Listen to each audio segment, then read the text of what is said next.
जीवन बगिया ऐसी उलझी, फूल उगे कम कांटे ज्यादा, सिमटा जीवन डूबी सांसें, आना है तो अब भी आ जा।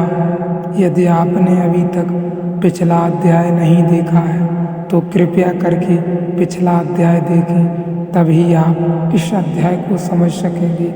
और मैं कहना चाहता हूँ आपसे, यदि आपने पिछला अध्याय नहीं देखा है तो आप इस अध्याय को ना ही देखें, ना ही अपना वक्त बर्बाद करें, क्योंकि बिना पिछला अध्याय देखे आप इस अध्याय को बिल्कुल भी नहीं समझ सकेंगे। हाँ, और यदि समझ सकते हैं तो जरूर देखें। बुद्ध ने कहा, एक दफ़ा भर जीवन में ऐसा हुआ था कि मैंने करवट बदली थी और मुझे पता नहीं था। उस दिन के बाद करवट ही नहीं बदली, उस दिन से करवट ही छोड़ दी। ऐसी चीज़ें से दोस्ती ही क्या रखनी चाहिए। सोया रहता हूँ जागा हुआ, हाथ जहाँ रखा है वहीं रहना चाहिए। हाथ मेरा है और बिना मेरी आज्ञा के हिले तो मैं गुलाम हो जाता हूँ, मैं मालिक नहीं हूँ। तो जागरण से जागन शुरू करना पड़े, जिसे अभी हम जागरण कहते हैं, उसमें जागना शुरू करना पड़े। जागते जाएं, कोशिश करें और जागें। फिर धीरे धीरे जब जागने में जागना पैदा हो जाता है तो आप दूसरी तरफ प्रवेश कर सकते हैं। जो जागने में जाग गया, अचानक नींद में उसे सपने का पता चलने लगता है कि यह रहा स्वप्न, और जैसे ही पता चलता है वैसे ही स्वप्न खो जाते हैं, क्योंकि होशपूर्वक स्वप्न नहीं हो सकते। स्वप्न के लिए बेहोशी बहुत जरूरी है, और जब स्वप्न खो जाते हैं तो जागरण तीसरी दशा में प्रवेश करता है। फिर जागरण का तीर सुषुप्ति में घुसता है और तब आदमी को पता होता है कि मैं सो रहा हूँ। उसका अर्थ यह हुआ कि उसको पता होता है कि शरीर विश्राम कर रहा है। बस वैसे व्यक्ति की निद्रा एक विश्राम है, और आपकी निद्रा भी एक श्रम है, मेहनत है। एक आदमी को सोते हुए देखें, तब आपको पता चले कि दिन भर जितनी मेहनत नहीं की उतनी वे नींद में सोते में कर रहे हैं। हाथ पटक रहे हैं, सिर पटक रहे हैं, मुंह बना रहे हैं, पता ही नहीं क्या क्या कर रहे हैं। अभी सोए आदमियों की फिल्में ली गई हैं, उनको खुद को दिखाई गई तो वे बोले, क्या मामला है, यह मैं करता हूँ, यह नहीं हो सकता, कुछ धोखाधड़ी है, यह कुछ चालबाजी है।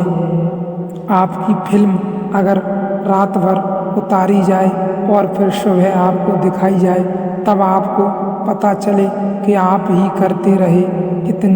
इतना उपद्रव नींद में भी, उधर भी चैन नहीं।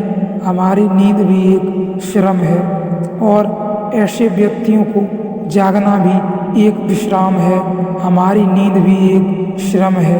हम नींद के बाद भी थके हुए उठते हैं, क्योंकि रात भर इतनी मेहनत हो जाती है जिसका कोई हिसाब नहीं। गलत नहीं कह रहा हूँ।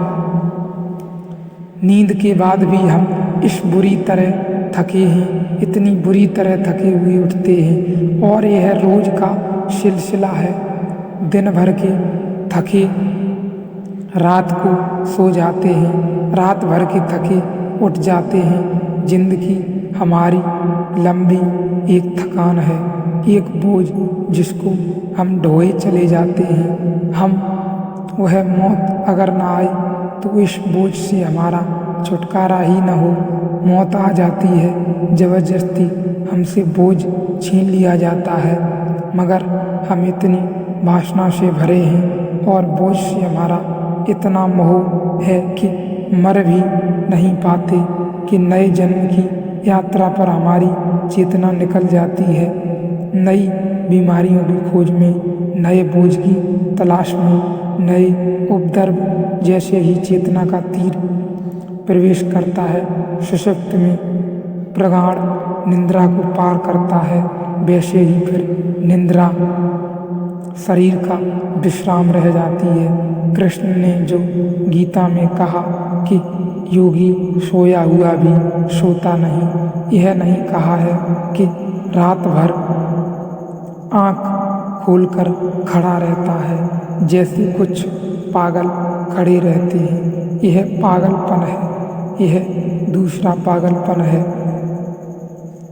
कुछ पागल आँख बंद करके भी नहीं सो पाते, कुछ पागल आँख खोलकर खड़े रहते हैं कि कहीं नींद ना आ जाए, क्योंकि कृष्ण ने कहा है कि योगी सोकर भी नहीं सोता। या वे समझे नहीं कि सोकर भी ऐसे खड़े होने को नहीं कहा कि आँख खोलकर खड़ा रहें। ऐसे कुछ लोग हैं।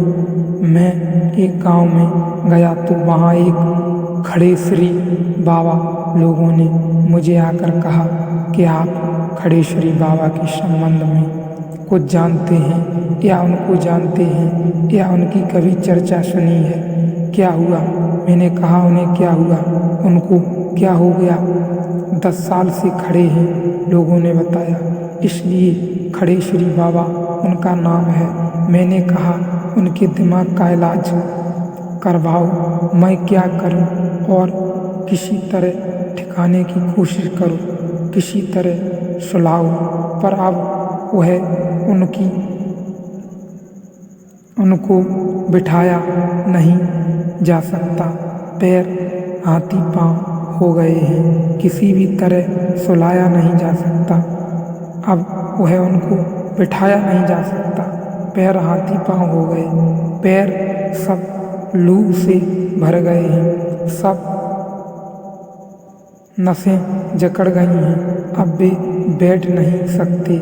मैंने लोगों से कहा कुछ भी करो, इन्हें बैठे श्री बनाओ, रुको मत, बुद्धि बिल्कुल छीड़ हो ही जाएगी। सब खून पैरों में चला गया, बुद्धि के पास कुछ बचा नहीं। आंखें देखें पथरा गई हैं। यह आदमी जिंदा मौत से खड़ा है, लेकिन न पूछो क्यों खड़ा है। आदमी अहंकार के लिए कुछ भी कर सकता है।